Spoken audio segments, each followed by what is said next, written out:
Glória a Deus. Que noite abençoada, aonde nós podemos mais uma vez adorar o nome do Senhor. Hoje Deus tem uma palavra diretamente do trono dele na sua vida. Se eu fosse você, ficaria bastante ligado naquilo que Deus vai falar contigo hoje nessa noite. Nós estamos iniciando hoje a 5ª semana da nossa campanha Derrubando Muralhas. Há uma coisa muito interessante, que é quando você começa algo. Presta atenção aqui, ó. É muito bom começar algo, fazer algo, né? Mas coisa melhor ainda é terminar algo. Tem muita gente que existe um espírito que não vem da parte de Deus, de procrastinação. O que é isso? É aquele espírito que vai deixando para amanhã, para depois de amanhã. O que você tem que fazer agora, o que você tem que fazer hoje, vai deixando para depois da manhã. E na verdade isso, no reino de Deus, não funciona. Eu me lembro do livro de Gênesis, quando Deus terminou a criação, ele disse algo maravilhoso. E viu Deus que aquilo que tinha feito era bom. Então ele descansou. Então veja bem, querido irmão, querida irmã. Quantos aqui querem entrar no descanso de Deus aí? Diga amém. Então nós precisamos aprender, começar e terminar. E hoje nós vamos falar sobre uma fé que não depende das possibilidades humanas. Nosso irmão Cristiano veio aqui e acabou de testificar algo que aconteceu na vida dele através de um passo de fé. Entenda bem uma coisa. Muita gente tem pedido permissão para o dinheiro para fazer algumas coisas que o dinheiro não vai conseguir te dar a permissão. Porque tem coisa na nossa vida que nós temos que fazer com ato de fé, não é com dinheiro. E eu me lembro muito bem quando nós viemos para o bairro aqui, Jardim Europa, para plantar essa igreja. Em momento algum, eu olhei para o recurso financeiro que a gente tinha. Por que eu estou dizendo isso para você que está aqui hoje, nessa noite, para você que está nos assistindo aí através do nosso canal no Facebook? Porque nós estamos passando por um cenário na nação que muita gente tem olhado para o recurso que tem na mão e tem pedido permissão para o dinheiro para poder fazer alguma coisa. Quando na verdade existem algumas coisas que nós precisamos fazer que não depende do dinheiro, mas depende da fé. E quando você decide viver por fé, é quando o caos está tomando conta de tudo, é quando tudo está pegando fogo, é quando tudo está dando errado, mas você decide viver não por aquilo que você tem, mas por aquilo que você crê. Sabe, queridos irmãos, hoje nessa noite nós vamos aprender a como derrubar muralhas, construindo uma fé sólida, inabalável. E na minha opinião, não existe um texto melhor para se meditar hoje nessa noite do que o texto de Abacuque 3, capítulo 3, verso 17. Abacuque, capítulo 3, verso 17 ao 19, diz assim, ó: ainda que a figueira não floresça, nem haja fruto nas vides, ainda que falhe o produto da oliveira e os campos não produzam mantimento, ainda que o rebanho seja exterminado da malhada e os currais não haja gado, todavia eu me alegrarei no Senhor, exultarei no Deus da minha salvação. O Senhor é a minha força. Ele fará os meus pés como os pés da corça e me fará andar sobre lugares altos. Entenda isso aqui, meu irmão. Para quem lê esse texto, sem entender a história do texto, vai achar um texto muito bonito. Olha que coisa bonita. Ainda que a figueira não floresça, ainda que não haja vide, ainda que o produto da oliveira e que os campos não produzam mantimento, todavia eu me alegrarei no Deus da minha salvação. Olha que coisa bonita, né, irmão? Mas na verdade, na prática, não é muito assim, não é verdade?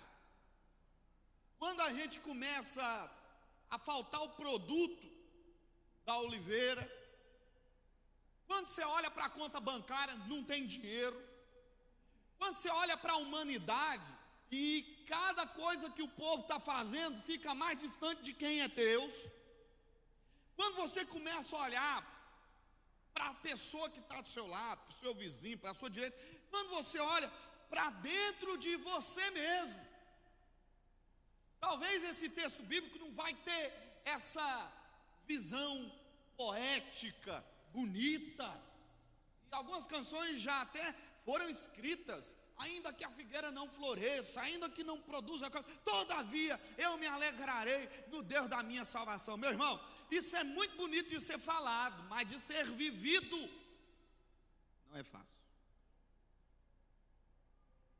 Não é fácil de ser vivido.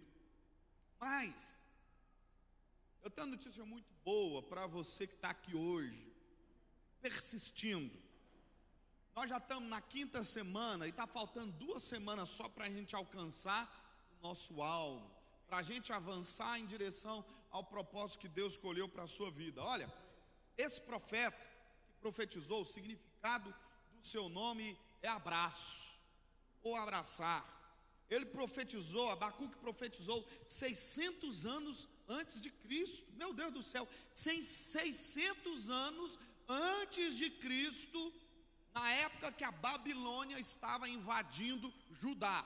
Ele profetizou para um povo cujo a falta de arrependimento predominava.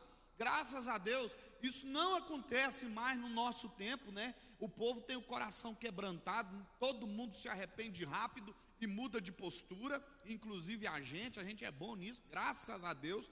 Mas olha, ele profetizou para um povo de falta de arrependimento, ele profetizou para um povo violento, ele profetizou para um povo cuja falta de consideração com as leis de Deus eram enormes, ele profetizou para um povo que adorava a falsos deuses. Domingo, aqui na nossa cidade de Uberlândia, tacaram fogo aí em alguns ônibus, não é verdade? Quem aí ficou sabendo dessa notícia? E assim, engraçado que eu estava chegando em casa e eu vi aquele negócio preto assim, sabe, enorme perto da minha casa. Eu falei, o que é isso aqui? Um dos ônibus que foi tacado fogo era perto da minha casa. Foi quando Deus falou comigo nesse livro do profeta Abacuque. Meu irmão, para a gente crescer e avançar nesses últimos dias, nós vamos precisar ter uma fé inabalável. Eu não sei se você está entendendo, mas existem inimigos que estão infiltrados, tentando tirar aquilo que Deus te deu de mais precioso, que é a sua fé. Nós estamos vivendo num mundo onde as pessoas não reconhecem mais o temor a Deus, onde as pessoas não reconhecem mais o amor ao próximo. A violência tem aumentado todos os dias e existem barreiras que têm se levantado de uma maneira que a gente pensa às vezes que não vai conseguir. E Deus muitas vezes permite que os babilônicos invadam aonde a gente está para ter mudança. Foi pregado aqui alguns meses atrás pelo nosso supervisor bispoado que existem tempestades que não é o diabo que levanta, é Deus. E eu quero te convidar hoje, nessa noite, a fazer uma reflexão de tudo que tem acontecido na nossa vida, de tudo que tem acontecido no cenário da nossa nação. E eu quero que você aprenda hoje, juntamente comigo, a depender exclusivamente de Deus.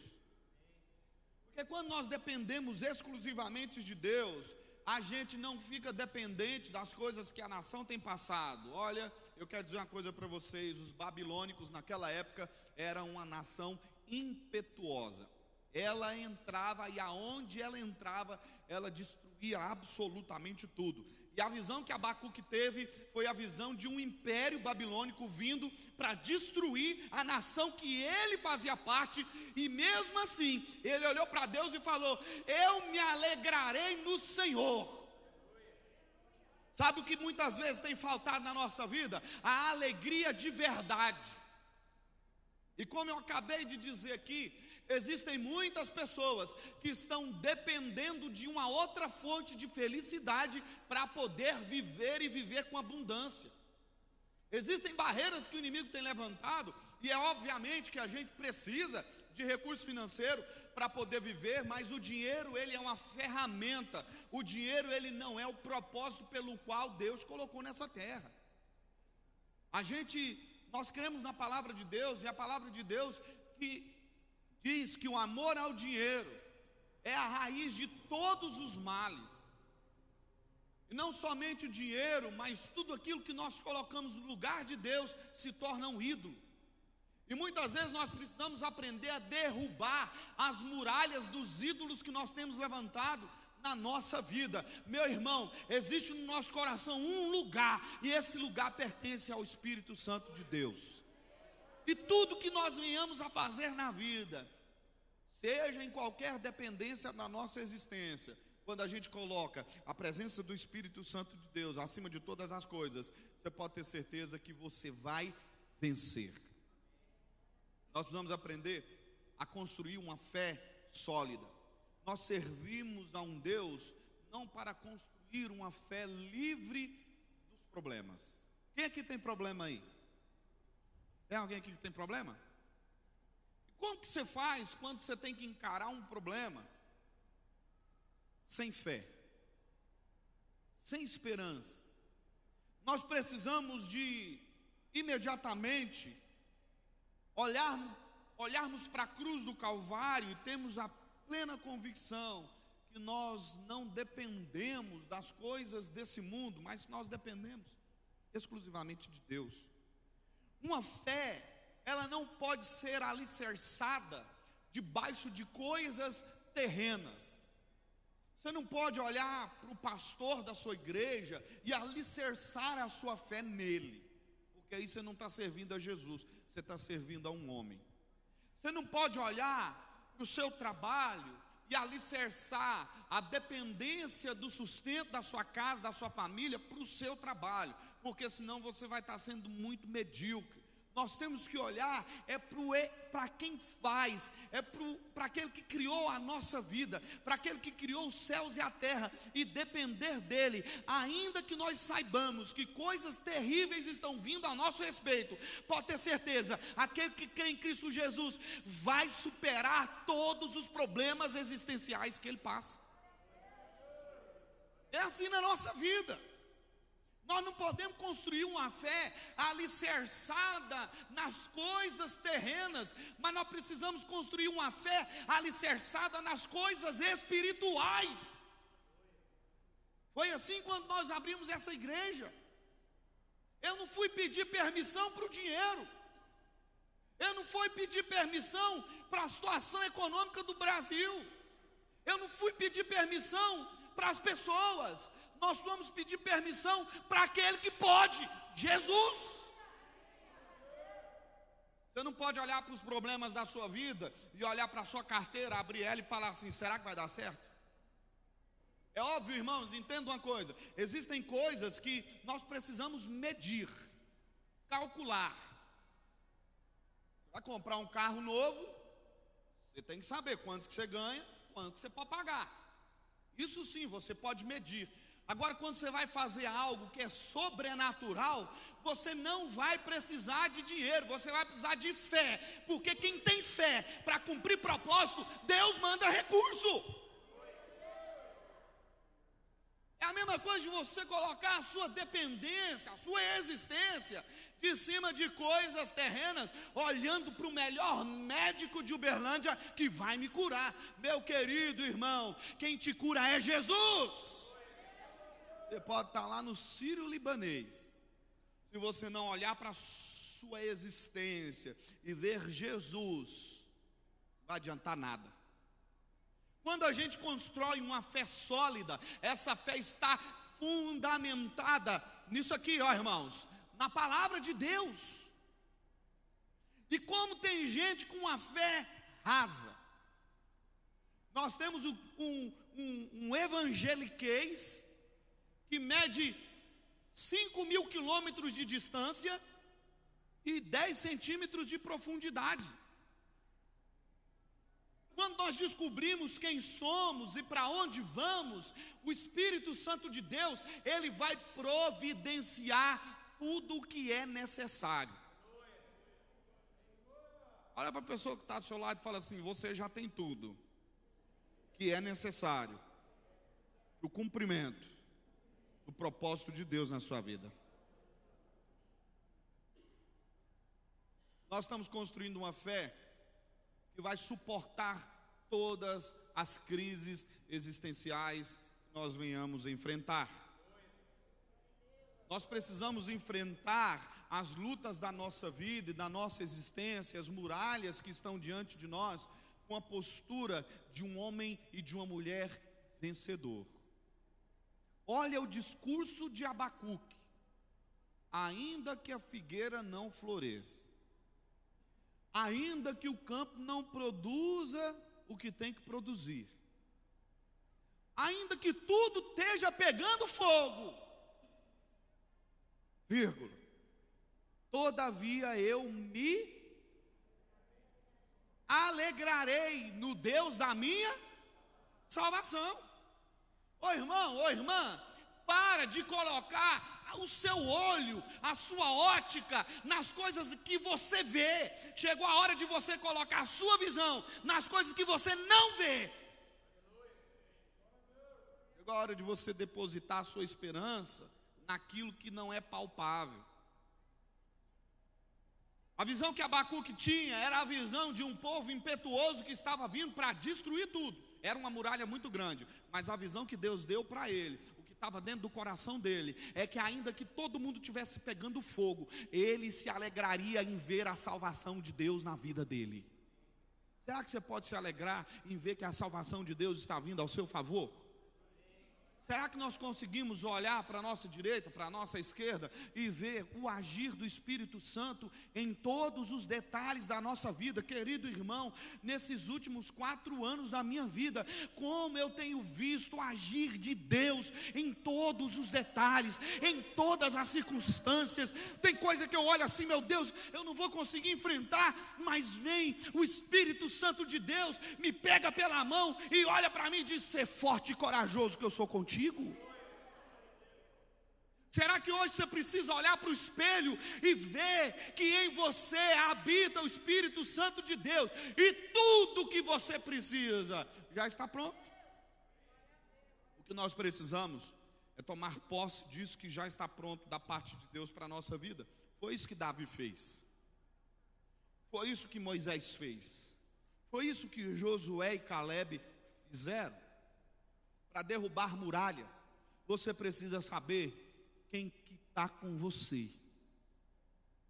Para derrubar muralhas, você precisa ter uma ótica aguçada daquele que está contigo. Ele é maior do que aqueles que estão no mundo.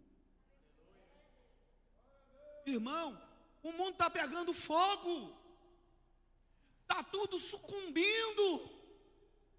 Se a gente for olhar para as circunstâncias, para os problemas, para as adversidades, nós não vamos avançar. Mas eu tenho visto o cuidado de Deus fazendo o povo dele avançar de fé em fé, de vitória em vitória, dando aquilo que nós precisamos. Muitas vezes a gente quer muita coisa que nós não precisamos. Irmãos, sexta, sábado e domingo agora, nós vamos viver um ato de fé. Sabe por que nós vamos viver um ato de fé, irmãos? Porque se a gente for olhar para aquilo que a gente tem na mão, nós não vamos fazer absolutamente nada. Mas se eu aprendi uma coisa com Deus, eu não vou pedir permissão para o dinheiro para realizar a obra de Deus, não, Senhor. Eu vou pedir permissão para o dono do ouro e da prata, que é Jesus.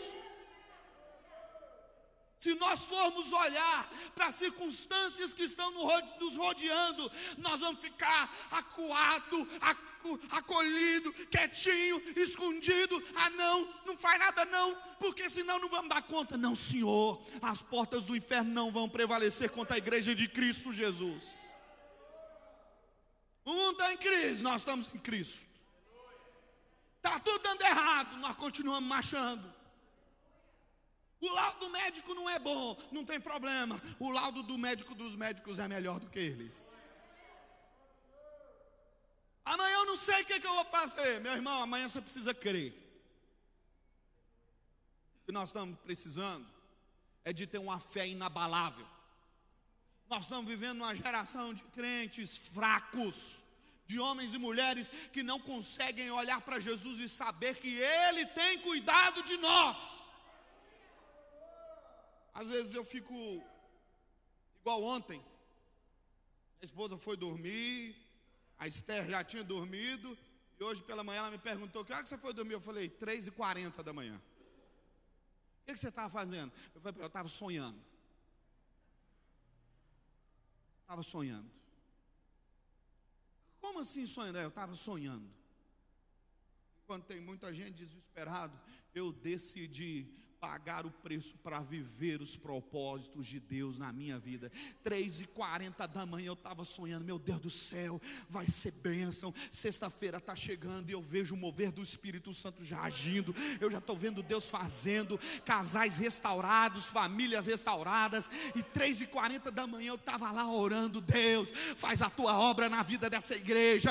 Deus, move os céus e a terra na vida desse pai de família. Deus, coloca a tua unção na vida dessa mulher. Faz o milagre. Como você decide viver a sua vida?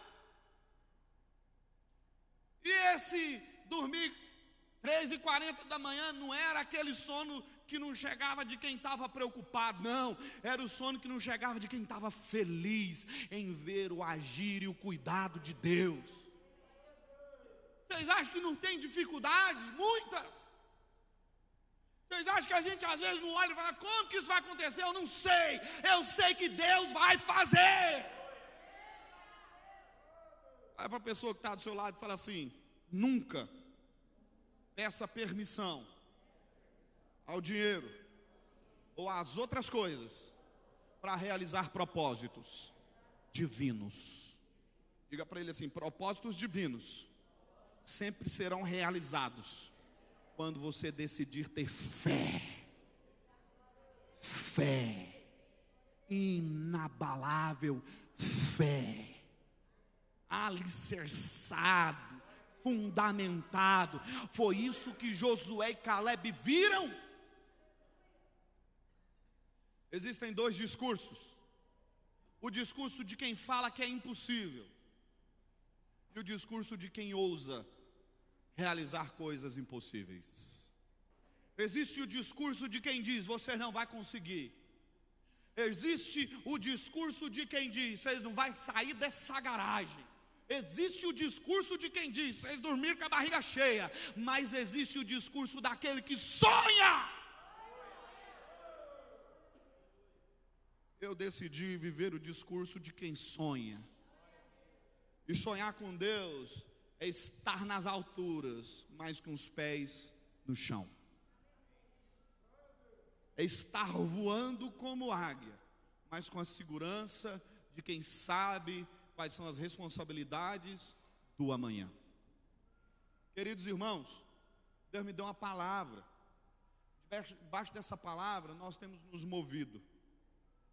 Esse ano nós vamos avançar em todas as áreas da nossa vida. Olha, só para você ter uma ideia de quem é Deus. Nesses últimos 6 meses do ano de 2018, para observar, quem é membro aqui da igreja vai saber do que eu estou dizendo. Nós já realizamos mais do que já realizamos no ano passado inteirinho. Você já viu isso? Só nesses 6 meses, essa palavra está tão forte dentro do nosso coração, que nós já avançamos quilômetros de distância, ao ponto de sonhar a realizar coisas que ninguém sonhou. Meu irmão, eu me recuso a retroceder quando Cristo Jesus abre o caminho, ainda que a figueira não floresça, ainda que o campo esteja pegando fogo, ainda que o gado esteja exterminado, eu creio, o milagre sempre vai acontecer. Quer ver eu te contar aqui um milagre? Ontem nós tivemos uma reunião aqui na igreja, parte dos líderes de ministério, planejando aí o nosso final de semana, que vai ser poderoso. E no término eu falei uma coisa: irmãos, nós temos um desafio muito grande. A pastora Silvia Silento está vindo, nós já temos as passagens, já está tudo compra, a hospedagem. Só que a gente não pode receber uma mulher de Deus aqui, e essa igreja é uma igreja abençoadora, viu, irmãos? Todo mundo que vem aqui é abençoado. Nós vamos abençoar a vida dela também. Só que nós temos desafios. A bendita caixa de som aqui, parece que queimou de novo. Vamos fazer uma fogueira com ela aí, em nome de Jesus, daqui uns dias. A decoração, porque as irmãs aqui da igreja gostam de decorar tudo. Graças a Deus elas não inventou um tal de lembrancinha. Irmão, esse negócio de lembrancinha é uma tribulação. E aí falando, né, eu falei: irmãos, se Deus tocar no seu coração, faz aí, meu filho. E o dinheiro que nós precisamos para poder pagar as contas está dentro do seu bolso. E aí o que aconteceu? Depois a gente já estava arrumando aqui as coisas da igreja, né, para poder culto de hoje à noite já. Aí o irmão chegou em mim e falou assim: pastor, tem alguma coisa dentro desse envelope aqui? Mesmo? Fala, Jesus. Ele estava olhando os envelopes, e olha, o pessoal aqui da tesouraria da igreja é muito atencioso, né? Eles olham mesmo, irmão, ninguém deixa dinheiro passar fácil não, viu? Aí ele abriu o envelope, dizendo ele que o envelope estava pesado. Eu falei: será que um anjo veio aqui e falou assim: já vou começar ofertando? E aí ele chegou com o envelope, tinha R$102, 102 reais dentro do envelope. Aí o irmão de Janil ligou para mim e falou assim: nós precisamos alugar uns retornos, vai custar R$200, R$100 eu já consegui. E eu virei para mim dentro do meu coração e falei assim: pode ficar tranquilo e pode alugar, porque os outros R$100 o anjo já mandou. Queridos, já aconteceu de pessoas que a gente nem sabe quem é, chegar aqui e dar uma oferta, e a gente assim, preocupado, tem que pagar, tem que honrar compromisso. Deus cuida. Irmão, essa obra é do Senhor, Ele cuida. A única coisa que nós precisamos fazer é fundamentar a nossa fé nele. Olha, querido irmão, chegou a hora de nós andarmos não debaixo daquilo que vemos, mas debaixo daquilo que cremos. Eu creio no poder sobrenatural de Deus, que está derrubando as muralhas que se levantam na nossa vida. Eu creio. E tudo que nós precisamos ter é a plena certeza que aquele que prometeu já está cumprindo toda a obra. Olha, meu irmão, chegou a hora de nós adorarmos a Deus nos momentos mais difíceis da nossa vida. Sabe por quê? Porque nos momentos mais difíceis, nas adversidades mais difíceis, a glória de Deus se manifesta de uma maneira brilhante. Sabe por que Deus faz isso? Para provar: não sou eu, não é você, mas é Ele que faz. E Abacuque diz assim: todavia eu me alegrarei no Senhor, exaltarei no meu Deus, no Deus da minha salvação. Tem alguém aqui que está vendo algum decreto de morte vindo à sua direção? Tem alguém aqui que está enxergando uma muralha se erguendo? Deus te chama hoje a fazer como Abacuque fez. exultarei no Deus, exultar, me alegrarei, festejarei. Está todo mundo chorando, eu estou rindo, porque Deus vai fazer a obra. Se não me engano, Salmo 5, verso 2, ele fala que aquele que está sentado no trono, põe-se a rir dos nossos inimigos. Sabe qual é a visão que eu tenho? A visão de Deus. Quando José estava na cova, escravo, na prisão, aos olhos de todas as pessoas, ele era mais um escravo, mas aos olhos de Deus, ele era o futuro governador de todo o Egito. Talvez as pessoas não conseguem reconhecer aquilo que Deus está fazendo na sua vida. Não fique preocupado, Jesus Cristo está te protegendo, Ele está te blindando, Ele está te disfarçando, porque vai chegar um momento onde a glória de Deus vai ser liberada sobre a sua vida de uma maneira tão poderosa, e todos verão a unção de Deus manifesta na sua casa, na sua família, no seu trabalho, em tudo que você faz. É nos momentos de tribulação que nosso caráter é forjado. E Deus olhava para José e via nele o futuro governador de todo o Egito, mas as pessoas ao redor de José viam apenas um mero escravo. Deixa eu dizer uma coisa para você. Deus está olhando para você e está dizendo para você que se você crer, tiver a sua fé fundamentada nele, Ele vai fazer todas as barreiras e muralhas caírem, para provar que Ele é o seu Deus. Tudo pode dar errado, pode tudo estar pegando fogo, pode parecer que não é, mas quando um decreto da parte de Deus é liberado, você pode começar a preparar, porque coisas poderosas vão acontecer da parte de Deus sobre a sua vida.